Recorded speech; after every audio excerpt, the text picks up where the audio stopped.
Halo guys, Assalamualaikum warahmatullahi wabarakatuh. Di video kali ini aku mau berbagi informasi lagi, sharing-sharing lagi ke kalian. Jadi sesuai dengan judul yang kalian baca, beli barang 200.000 dan harus bayar pajak sebesar 3.750.000. Kok bisa? Jadi gini guys ya ceritanya. Awalnya biasa ya kan ibu-ibu gitu sering muncul iklan di Facebook, iklan baju seperti itu, dan ada tulisannya bersponsor. Dan ini aku spill fotonya di sini, dan itu tulisannya bersponsor dan udah resmi ya. Jadi aku pikir itu resmi, toko resmi kalau misalkan udah ada sponsornya itu. Dan aku tanya nih langsung ke WhatsApp-nya ya kan, karena langsung harus ke WhatsApp via Japri gitu.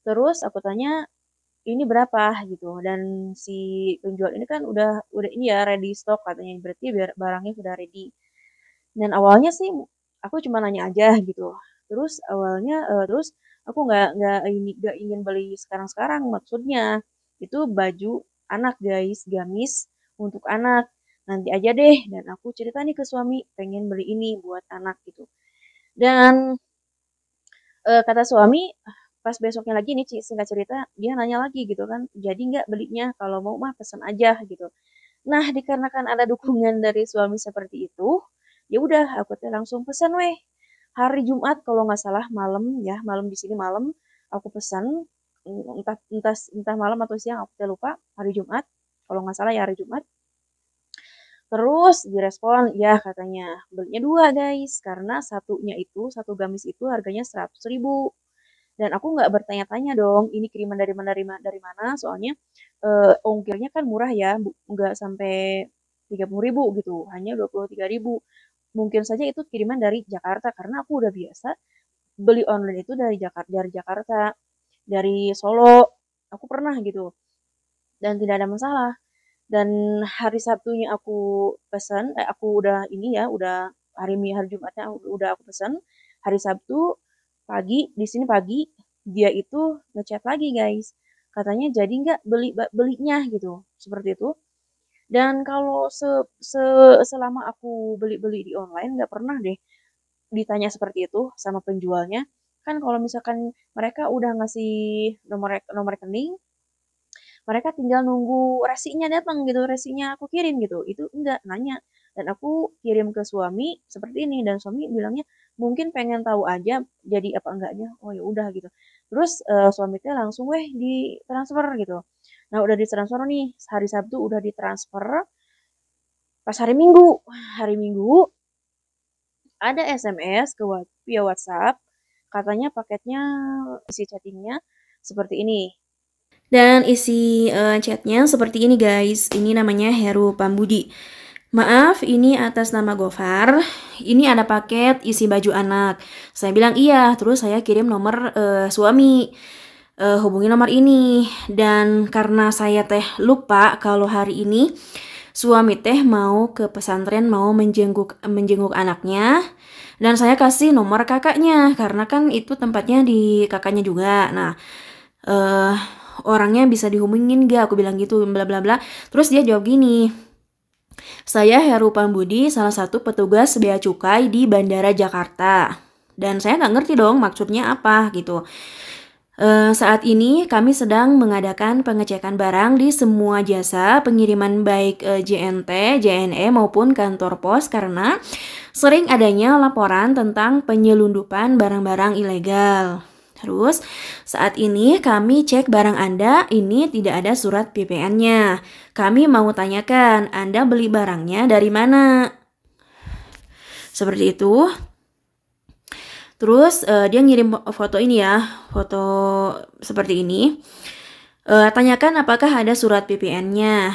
Saya karena jangan sampai tidak ada surat PPN-nya, maka barang tersebut bisa dikategorikan barang ilegal, itu melanggar undang-undang, melanggar hukum dan termasuk penyelundupan, katanya seperti itu.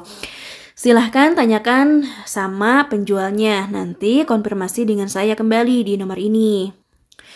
Terus saya jawab seperti ini, saya beli barangnya di Indonesia, bukan di luar negeri. Itu kiriman dari mana? Saya juga lupa nih, lupa nanya kiriman dari mana. Karena saya tahu itu kirimannya bukan dari luar negeri, masih di Indonesia gitu. Terus katanya pengiriman dari Batam, tapi barang impor. Nah, walaupun misalkan itu barang impor, kalau misalkan itu barang impor kan dari impor misalkan dari Amerika ya mungkin sudah dikirim ke Batam gitu ya kan. Jadi saya tidak tahu menau gitu kalau itu barang impor. Barang tanpa ada surat PPN itu dikategorikan barang ilegal, melanggar Undang-Undang KUHP pasal 480 tentang penyelundupan barang ilegal.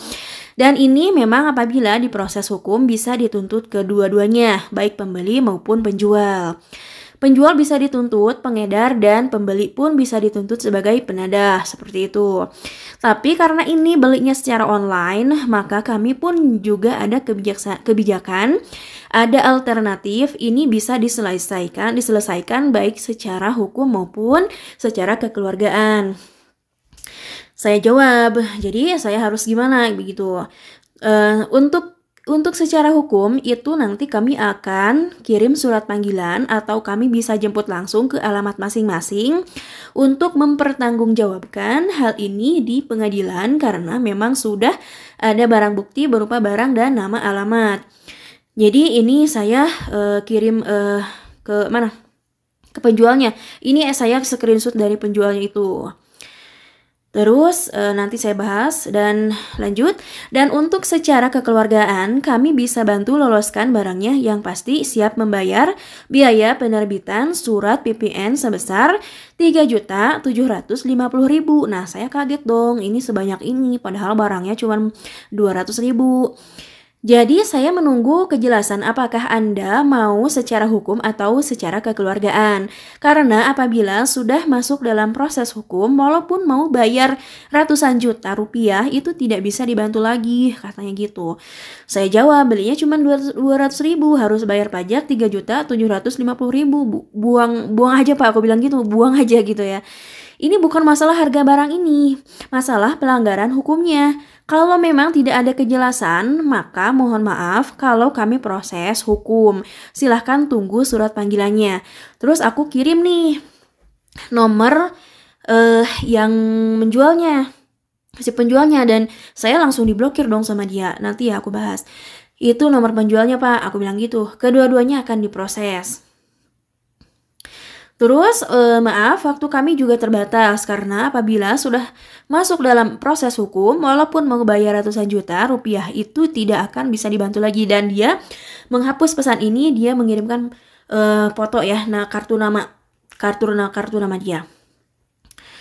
Terus semuanya pasti diproses Ibu. Anda sudah lama bisnis ini, dan dia mengatakan kalau saya ini bisnis, padahal saya nggak tahu ya. Saya nggak ada bisnis.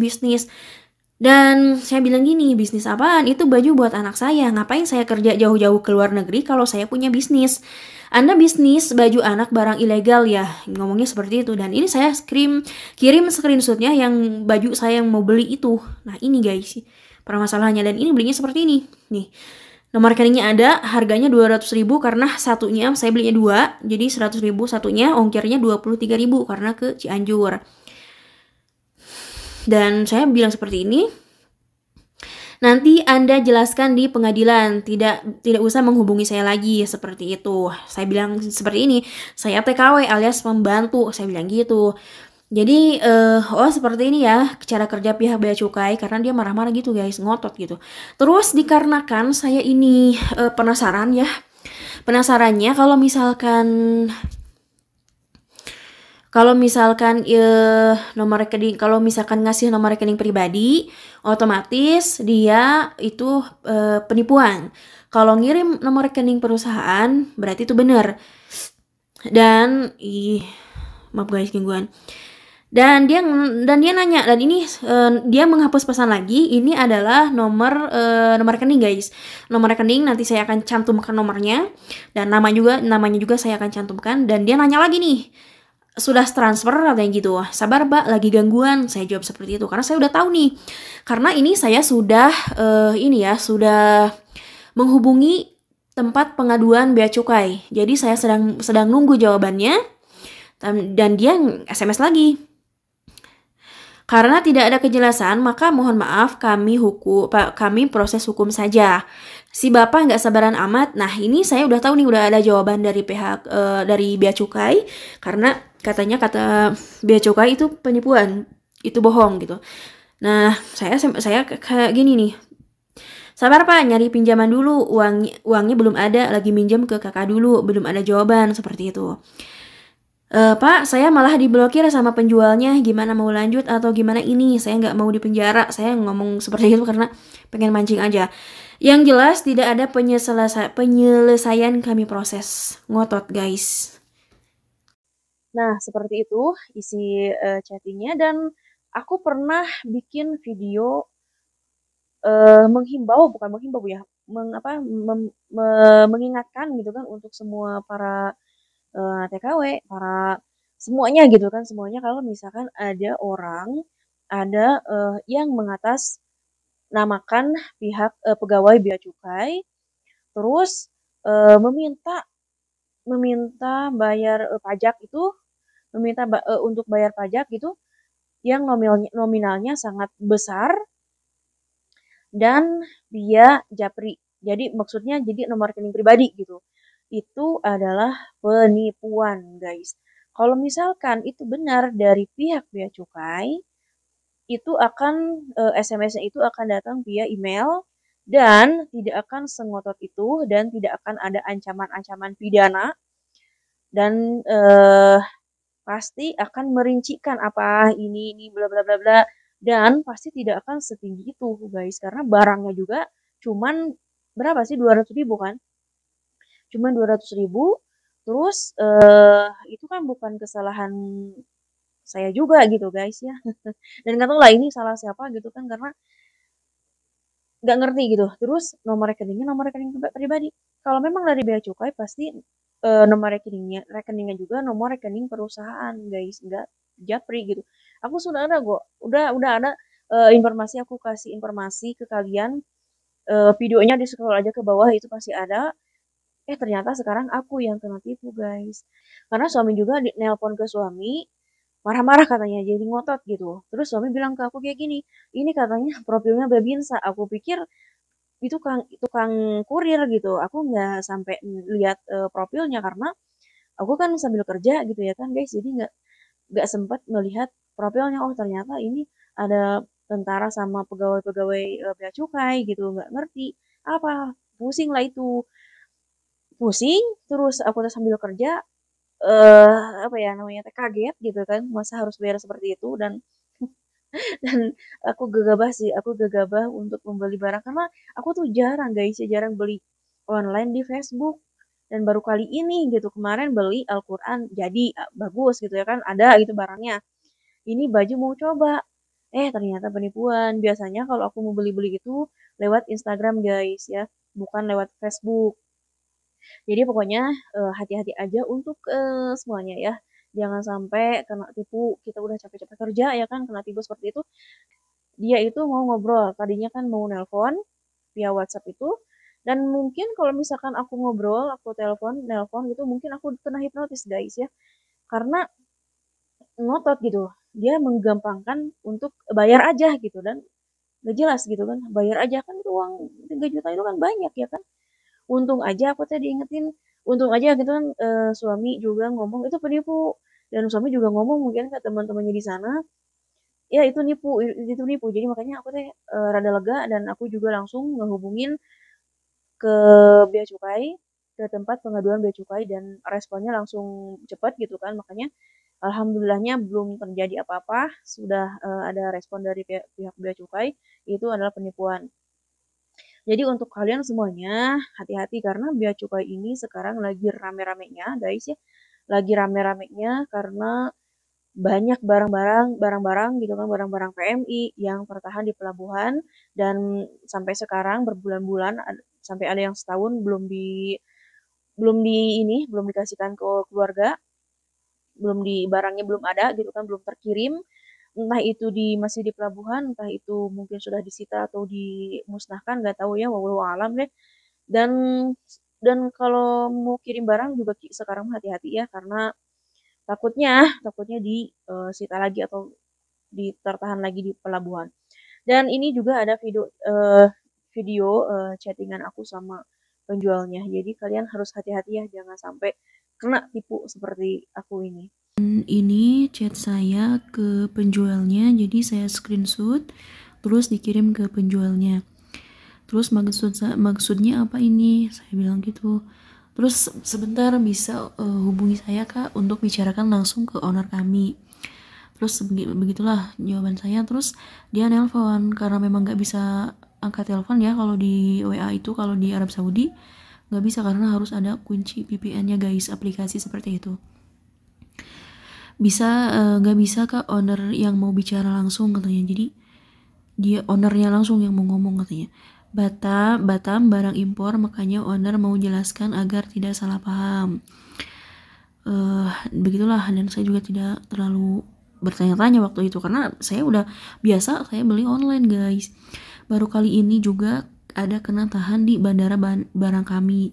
Coba kirim VPN-nya, saya tanya VPN-nya mana. Kalau ada kami akan kirim, makanya kami mau jelaskan. Ibu nggak mau.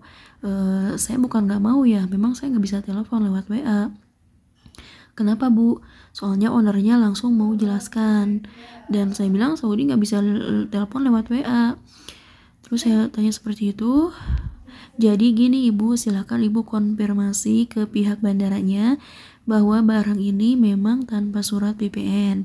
Siapa tahu diberikan jalan di sana. Ibu jujur saja bahwa saya baru pertama kali membeli barang seperti ini.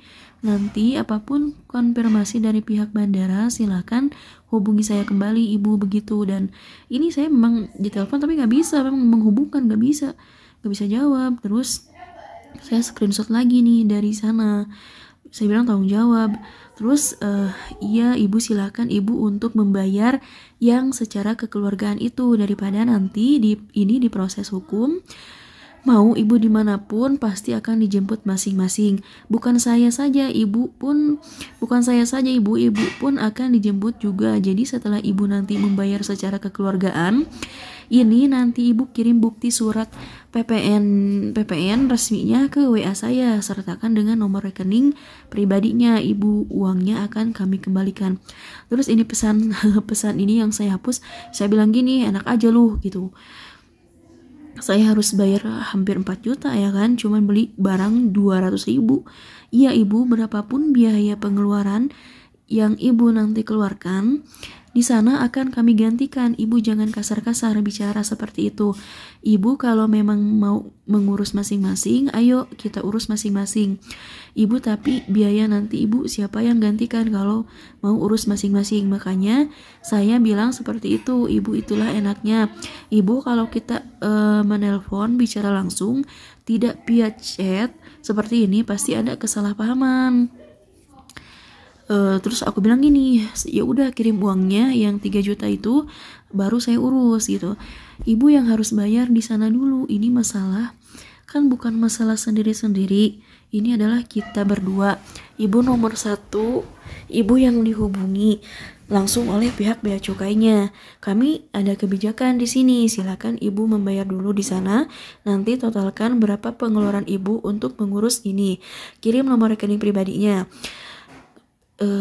Kirim nomor rekening pribadinya Ibu ke WA saya setelah barangnya diamankan atau sudah tidak ilegal. Lagi uangnya akan langsung kami kembalikan semua hari ini juga Ibu. Itu kebijakan dari toko katanya. Dia memaksa guys. Dia menyepelekan uang 3 juta itu sedikit bagi dia. Kalau Ibu maunya seperti itu, sama aja kita urus masing-masing. Ibu, yang dimana masalah ini pun yang kita berdua yang kena Ibu, makanya kami siap membantu dari belakang. Silakan dibayar dulu di sana. Itu kebijakan dari toko, uangnya akan kami gantikan. Semua setelah barangnya sudah aman, itu kebijakan dari toko katanya gitu. Assalamualaikum nih. Terus dia assalamualaikum lagi guys. Ibu nanti kalau sudah membayar, kirim bukti transfernya ke WA ini, sertakan dengan nomor rekeningnya Ibu. Ya, mohon diinfo perkembangannya.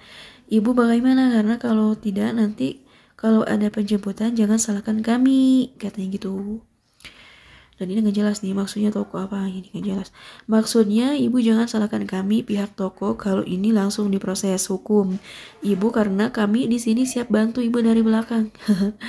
Gak jelas ini. Di sana sudah tertera alamat kami di Batam dan nama toko kami jual baju anak impor katanya. Kami baru pertama kali juga kena seperti ini.